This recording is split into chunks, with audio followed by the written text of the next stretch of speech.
జవాన్గా వాడు పెరిగే పద్ధతి.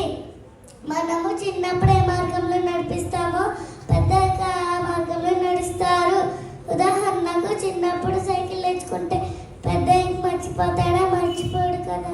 చిన్నప్పుడు ఈత నేర్చుకుంటే పెద్ద మర్చిపోతాడా? మర్చిపోడు కదా. మంచి మార్గము అంటే కొంతమంది తల్లులు చిన్నపిల్లలకి వేసే కోసం చెప్పాలి. జాన్ వెస్లీ తల్లి సుసన్నా వెస్లీ వాళ్ళ పిల్లల కోసం పెద్దల కోసం ప్రతిరోజు పిల్లల కోసం ప్రార్థన చేసేవారు. అంతేకాకుండా వేసే పాటలు పాడమని చెప్పడం, స్టోరీస్ నేర్చుకోమని చెప్పడం, బైబిల్ చదవమని చెప్పడం,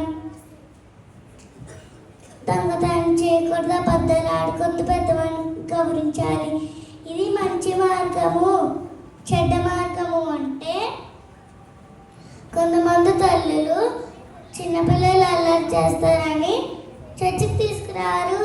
ఇంటి దగ్గర ఉండి టీవీ చూడమంటారు, ఇంకా ఫోన్ చూడమంటారు, సండే స్కూల్కి వెళ్ళొద్దని చెప్తారు, బైబిల్ చదవద్దని చెప్తారు,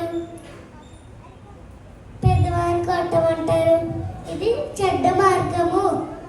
జాన్ వెస్లీ తెలవాలే చిన్నపిల్లల్ని బాగా ఉంచాలని నా చిన్న విన్నపం. God bless you all.